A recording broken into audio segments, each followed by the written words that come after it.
আসসালামু আলাইকুম। সম্মানিত দর্শক, আশা করি বর্তমানে এই পরিস্থিতিতে আপনারা সবাই যে যেখানে আছেন অবশ্যই ভালো আছেন। দেখুন, রাজনীতির অন্দরমহলে কান পাতলে এখন এক অদ্ভুত ফিসফাস কিন্তু শোনা যায়। আকাশে বাতাসে যেন এক ধরনের বারুদ আর অনিশ্চয়তার গন্ধ। সুপ্রিয় দর্শক, আপনারা নিশ্চয়ই ইতিমধ্যে খেয়াল করেছেন বাংলাদেশের বর্তমান যে রাজনৈতিক প্রেক্ষাপট, সেই রাজনৈতিক প্রেক্ষাপটে এক অদ্ভুত নীরব স্নায়ুযুদ্ধ চলছে। একদিকে সদ্য ক্ষমতায় আসা তারেক রহমানের নেতৃত্বাধীন সরকার, আর অন্যদিকে দিল্লির মসনদে বসা নরেন্দ্র মোদীর শক্তিশালী বিজেপি সরকার। এই দুই শক্তির মধ্যে যদি কোনো কারণে সম্পর্কের পারদ নিচে নামতে শুরু করে, তবে এই ঘোলাঝোলে সবচেয়ে বেশি লাভবান হবে কারা? এটি কি জানেন? হ্যাঁ, ঠিক ধরেছেন, আওয়ামী লীগ। রাজনৈতিক বিশ্লেষকদের মতে বিএনপি ও মোদী সরকারের মধ্যে যদি সত্যি কোনো প্রকাশ্য ফাটল তৈরি হয়, তবে আওয়ামী লীগের রাজনীতিতে ফিরে আসার বা পুনর্বাসিত হওয়ার সম্ভাবনা কিন্তু রাতারাতি 90% প্রশস্ত হয়ে যাবে। কারণ ইতিহাস সাক্ষী ভূ রাজনীতিতে শূন্যস্থান বলে কিছু নেই। কেউ যখন পিছলে পড়ে, অন্য কেউ তখন সেই জায়গাটা দখল করার জন্য একদম ওত পেতে বসে থাকে। এখন আপনার মনে প্রশ্ন জাগতে পারে, কেন আসলে এমনটা হবে? এই প্রশ্নের উত্তর খুঁজতে হলে আমাদেরকে একটু গভীরে যেতে হবে। দেখতে হবে এই মুহূর্তের ভূ রাজনৈতিক সমীকরণগুলো ঠিক কিভাবে কাজ করছে। দর্শক, আপনারা যদি একটু মনোযোগ দিয়ে লক্ষ্য করেন, তাহলে দেখবেন ভারত এবং বাংলাদেশের মধ্যকার সম্পর্কটা এখন আর কিন্তু আগের মতো সেই সোনালী অধ্যায়ে কোনোভাবে আটকে নেই। বরং সেখানে বেশ কিছু দৃশ্যমান ফাটল এবং টুইস্ট তৈরি হয়েছে, যা যেকোনো মুহূর্তে বড় ধরনের ঝড়ের পূর্বাভাস দিচ্ছে। এই টুইস্ট গুলোর কেন্দ্রবিন্দুতে রয়েছে আমাদের দীর্ঘ সীমান্ত। সুপ্রিয় দর্শক, পশ্চিমবঙ্গের দিকে একটু তাকান। সেখানে এখন পালাবদল হয়েছে। মমতা বন্দ্যোপাধ্যায়ের যুগের অবসান ঘটিয়ে সেখানে এখন ক্ষমতায় বসেছেন বিজেপির নতুন মুখ্যমন্ত্রী শুভেন্দু অধিকারী। আর তিনি ক্ষমতায় এসেই প্রথম যে বোমাটি ফাটিয়েছেন তা হলো সীমান্ত। তার মন্ত্রিসভার প্রথম বৈঠকেই সিদ্ধান্ত হয়েছে বাংলাদেশ সীমান্তে যেসব এলাকায় এখনো কাঁটাতারের বেড়া নেই, সেখানে আগামী ৪৫ দিনের মধ্যে বেড়া নির্মাণের জন্য বিএসএফ কে জমি হস্তান্তর করা হবে। একসময় মমতা বন্দ্যোপাধ্যায়ের সরকার কৃষকদের জীবিকা আর নানা কারণ দেখিয়ে এই জমি হস্তান্তরে টালবাহানা করত, কিন্তু শুভেন্দু অধিকারীর সরকার সেই বাধা মাত্র কয়েকদিনে কিন্তু গুড়িয়ে দিয়েছে। এই যে তড়িঘড়ি করে জমি হস্তান্তর আর বেড়া নির্মাণের তোড়জোড়, এটা কিন্তু শুধু একটা সাধারণ প্রশাসনিক কোনো সিদ্ধান্ত নয়। এর ভিতরে আমি মনে করি লুকিয়ে আছে এক গভীর রাজনৈতিক এবং কৌশলগত বড় বার্তা। দেখুন, ইতিহাসের পাতা উল্টালে আমরা কিন্তু দেখি এই সীমান্ত ব্যবস্থাপনা নিয়ে দুই দেশের মধ্যে টানাপোড়েন আজ নতুন কিছু নয়। একটু পেছনে ফিরে যাই, ১৯৭৫ সালের কথা। ভারত ও বাংলাদেশের মধ্যে তখন স্বাক্ষরিত হয়েছিল joint Indo Bangladesh guidelines for border authorities. সেই চুক্তিতে খুব পরিষ্কারভাবে বলা ছিল, জিরো লাইন থেকে ১৫০ গজের মধ্যে কোনো পক্ষই এমন কোনো স্থাপনা নির্মাণ করতে পারবে না যার সামরিক বা প্রতিরক্ষামূলক ব্যবহার থাকতে পারে। কিন্তু ভারত যখনই কাঁটাতারের বেড়া নির্মাণ করতে গেছে, বাংলাদেশ বারবার এই চুক্তির কথা কিন্তু মনে করিয়ে দিয়েছে। বিজেপি কিন্তু সবসময় বলেছে এই বেড়া চুক্তির সরাসরি লঙ্ঘন। অন্যদিকে ভারত যুক্তি দেখিয়েছে এটা নাকি কোনো সামরিক কাঠামো নয়, স্রেফ চোরাচালান আর অনুপ্রবেশ ঠেকানোর একটি বেষ্টনী। এই ১৫০ গজের মনস্তাত্ত্বিক আর আইনি লড়াইটা কিন্তু দশকের পর দশক ধরে দুই দেশের সীমান্তরক্ষী বাহিনীর মধ্যে বারংবার কিন্তু ব্যাপক উত্তেজনার জন্ম দিয়েছে। আর এই উত্তেজনার পরিণতি যে কতটা ভয়াবহ হতে পারে তা আমরা সালের এপ্রিলে দেখেছি। সুপ্রিয় দর্শক, আপনাদের নিশ্চয়ই মনে আছে সেই লোমহর্ষক দিনগুলোর কথা। সিলেটের পাদুয়া আর কুড়িগ্রামের রৌমারী সীমান্তে বিজিআর এবং বিএসএফ এর মধ্যে যে রক্তক্ষয়ী সংঘর্ষ হয়েছিল, তাতে ভারতের ১৬ জন বিএসএফ জওয়ান নিহত হয়েছিল। সেই ঘটনা পুরো ভারতের রাজনীতিতে রীতিমতো কিন্তু ভূমিকম্প তৈরি করেছিল এবং দুই দেশের সম্পর্কে এক দীর্ঘস্থায়ী ক্ষত রেখে গিয়েছিল। ভাবলে অবাক লাগে, সেই সময় কিন্তু বাংলাদেশের ক্ষমতায় ছিল আওয়ামী লীগ, যাদের সাথে ভারতের সম্পর্ক সবসময় মধুর বলে দাবি করা হয়। অর্থাৎ সীমান্ত এমন এক স্পর্শকাতর জায়গা যেখানে রাজনৈতিক সখ্যতা অনেক সময় কিন্তু কাজ করে না। জাতীয় স্বার্থ আর সার্বভৌমত্বের প্রশ্নে দুই দেশের বাহিনী যখন মুখোমুখি দাঁড়ায়, তখন পরিস্থিতি যে কোনো মুহূর্তে কিন্তু নিয়ন্ত্রণের বাইরে চলে যেতে পারে। এটা অস্বাভাবিক কোনো বিষয় নয়। এখন পরিস্থিতি আরো জটিল হয়েছে প্রযুক্তির কারণে। ভারত এখন আর শুধু সাধারণ কাঁটাতারের বেড়ায় সন্তুষ্ট থাকতে চাইছে না। তারা কি চাইছে? তারা চাইছে স্মার্ট ফেন্সিং, যেখানে থাকবে থার্মাল ইমেজিং, মোশন সেন্সর এবং নাইট ভিশন ক্যামেরা। এই অত্যাধুনিক নজরদারি ব্যবস্থা বাংলাদেশের জন্য, আমি মনে করি, এক নতুন অস্বস্তির কারণ হয়ে দাঁড়িয়েছে। বাংলাদেশ এখানে মনে করছে এই প্রযুক্তিগত আগ্রাসন সরাসরি তাদের সার্বভৌমত্বের উপর এক ধরনের প্রচ্ছন্ন হুমকি হয়ে দাঁড়াচ্ছে। এর সাথে কিন্তু যুক্ত হয়েছে আরেকটি ভয়ঙ্কর ইস্যু, যাকে আমরা বলছি পুশ ইন। দর্শক, আপনারা খেয়াল করবেন, ভারতের স্বরাষ্ট্রমন্ত্রী অমিত শাহ এবং তাদের শীর্ষ নেতারা বারবার কিন্তু বাংলাদেশ থেকে কথিত অবৈধ অনুপ্রবেশকারীদের জোর করে পুশ ইন করার হুমকি দিয়ে আসছেন। এর প্রত্যুত্তরে বাংলাদেশও কিন্তু কোনোভাবে আসলে থেমে থাকেনি। তারাও তাদের যে জবাব দেওয়ার কূটনৈতিকভাবে সেই জবাবটা দিয়েছে। তবে সেই জবাবের দিকে যদি আমরা একটু লক্ষ্য করি, তাহলে আমরা দেখতে পাই যেখানে বাংলাদেশ থেকে যে কূটনৈতিক বার্তা দেয়া হয়েছে, সেই বার্তার মধ্যে যথেষ্ট ঘাটতি রয়েছে, যেটাকে বলা যেতে পারে কূটনৈতিক অদক্ষতা। যার কারণে ভারতের বর্তমান প্রশাসন এই পশ্চিমটাকে আরো গুরুত্ব সহকারে দিচ্ছে। কারণ তারা কিন্তু সুযোগ পেয়ে গেছে, যেখানে কূটনৈতিক তৎপরতা দুর্বল, সেখানে কিন্তু একটি কঠোর হস্তক্ষেপ চালানো একটি পরাশক্তির জন্য সহজ হয়ে যায় এবং ভারত বর্তমান সময়ে সেই কাজটাই করছে। সুপ্রিয় দর্শক, ভারত সরকারের দাবি ২০২০ সাল থেকে এ পর্যন্ত তারা অন্তত ২,৮৬২ জন সন্দেহভাজন বাংলাদেশের তথ্য চেয়ে ঢাকার কাছে ১,০০০-এর বেশি নোট ভার্বাল বা আনুষ্ঠানিক পত্র পাঠিয়েছে, কিন্তু ঢাকা নাকি কোনো সাড়া দেয়নি। এই নীরবতা ভারতকে আরো বেশি ক্ষুব্ধ করেছে। পশ্চিমবঙ্গের নতুন সরকার আসার পর এই পৌষিন এবং এনআরসি ইস্যুটা যে আবার নতুন করে মাথাচাড়া দিয়ে উঠবে, তার কিন্তু বলার কোনোভাবে অপেক্ষা রাখে না।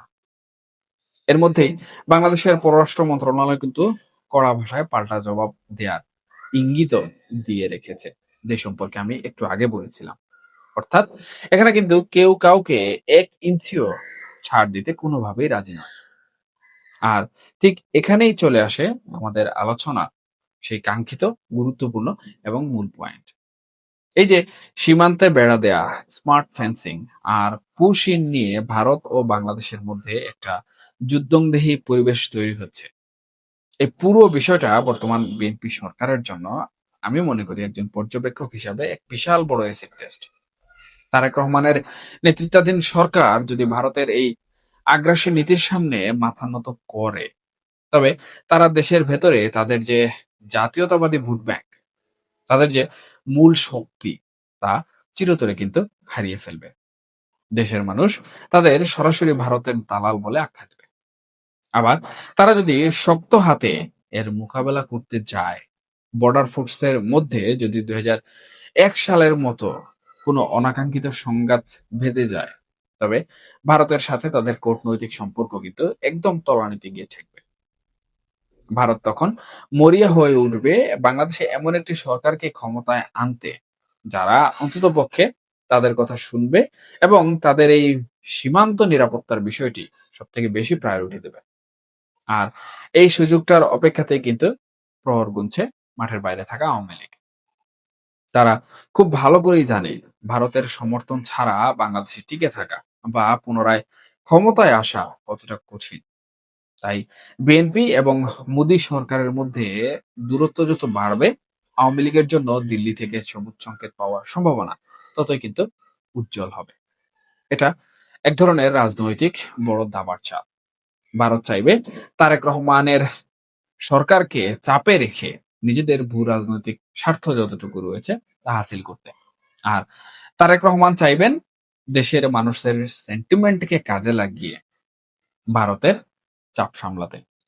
এখানে আরেকটি বিষয় আপনাদের নজরে আনতে চাই, সেটি হচ্ছে এই যে পশ্চিমবঙ্গের নির্বাচন হলো, সেই নির্বাচন পরবর্তী যে পরিস্থিতি, সেই পরিস্থিতি নিয়ে বাংলাদেশের সামাজিক যোগাযোগ মাধ্যম কিংবা বাংলাদেশের রাজনীতির মাঠ যদি আপনারা লক্ষ্য করেন, তাহলে দেখবেন একটা থমথমে পরিস্থিতি কিন্তু বিরাজ করছে। সাধারণত যারা মুসলিম সম্প্রদায়ের মানুষ রয়েছেন এবং ধর্মভিত্তিক রাজনৈতিক দল নিয়ে কাজ করছেন, তাদের মধ্যে কিন্তু বিভিন্ন ধরনের মানববন্ধন আমরা দেখতে পাচ্ছি, বিভিন্ন ধরনের বিক্ষোভ মিছিল আমরা দেখতে পাচ্ছি। বিশেষ করে জামাতে ইসলাম, খেলাফতে মজলিস, অর্থাৎ ইসলামী আন্দোলনের যে দলগুলো রয়েছে, সেই দলগুলোর মধ্য থেকে কিন্তু একটা বিক্ষোভ আমরা লক্ষ্য করছি। কেন? কারণ ক্ষমতার পালাবদল হওয়ার পর পশ্চিমবঙ্গে রাজনৈতিক যে পরিস্থিতির অধপতন হয়েছে কিংবা যে স্থিতিশীলতা নষ্ট হয়েছে, তার মধ্যে সত্য এবং গুজব, এই দুটি বিষয় পরস্পর সম্মিলিতভাবে মিলিয়ে তারা ন্যারেটিভ তৈরি করেছে ভারতে মুসলিম গণহত্যা হচ্ছে বা মুসলিম নিধন হচ্ছে। এখন স্বাভাবিকভাবেই এক ধর্মের মানুষের উপর যদি কোনো একটি জায়গায় নির্যাতন নিপীড়ন হয়, তাহলে সেই ধর্মের লোকজন অন্য জায়গায় বসবাস করে কিন্তু তারা চুপ করে থাকবে না।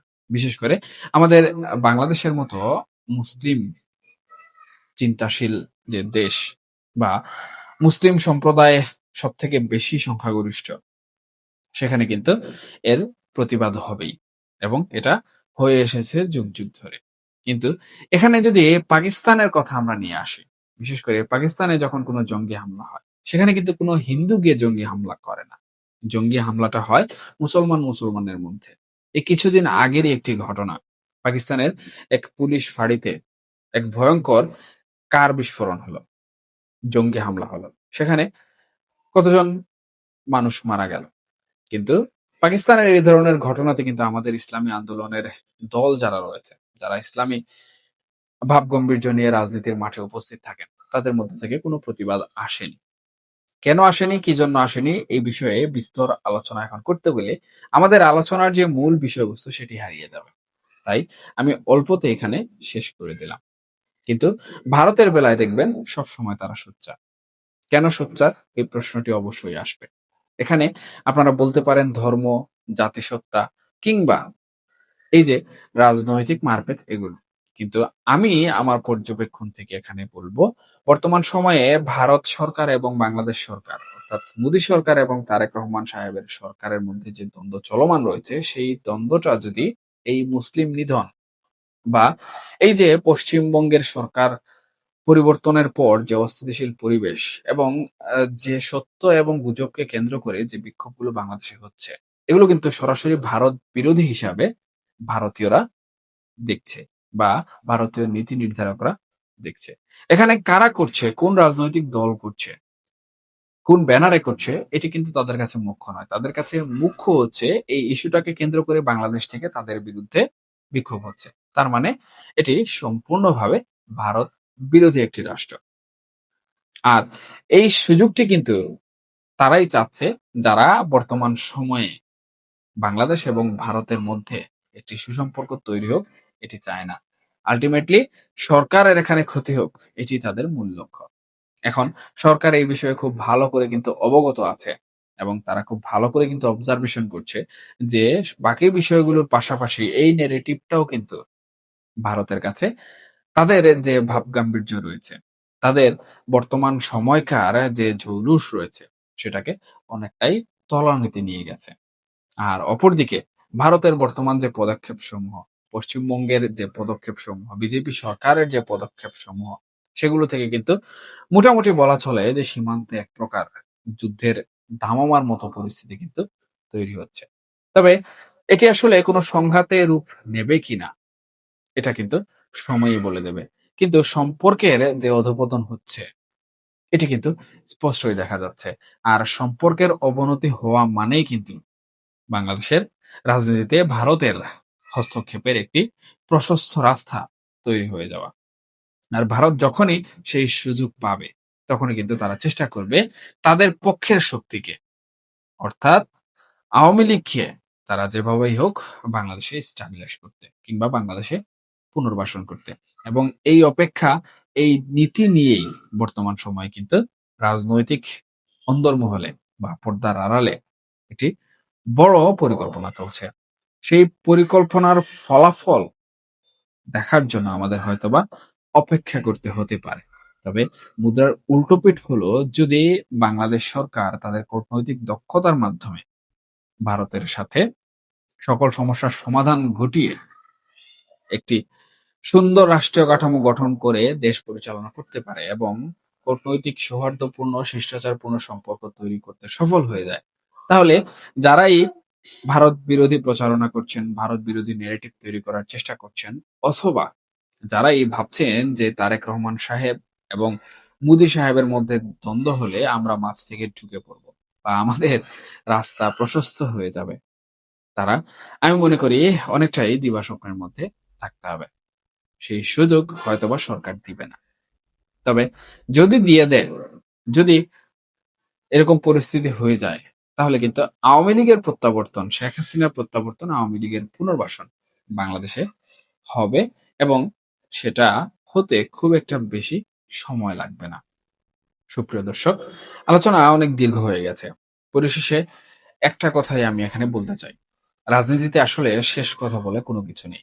তবে বর্তমানের এই দৃশ্যপট আমাদের এটা অত্যন্ত স্পষ্ট করে বুঝিয়ে দিচ্ছে যে আগামী দিনগুলোতে বাংলাদেশ ভারত সম্পর্ক কেবলই বন্ধুত্বের মুরুকে ঢাকা থাকবে না। এই সম্পর্কের ভেতরে কাঁটাতারের আঁচড়, কূটনৈতিক রেষারেষি এবং ক্ষমতার এক নিষ্ঠুর খেলা আমরা কিন্তু ভবিষ্যতে দেখতে পাবো। এই খেলায় তারেক রহমান সাহেব কি পারবেন নরেন্দ্র মোদী সাহেব এই যে নতুন কূটনৈতিক টুইস্ট দিলেন আর যে স্নায়ু চাপ দিলেন তা পাশ কাটিয়ে নিজের সরকারের ভিত শক্ত রাখতে, নাকি সীমান্তের এই উত্তেজনার আগুনে ঘি ঢেলে আওয়ামী লীগ কিংবা অন্য কোনো পক্ষ তাদের হারানো সিংহাসন পুনরুদ্ধারের পথ প্রশস্ত করবে?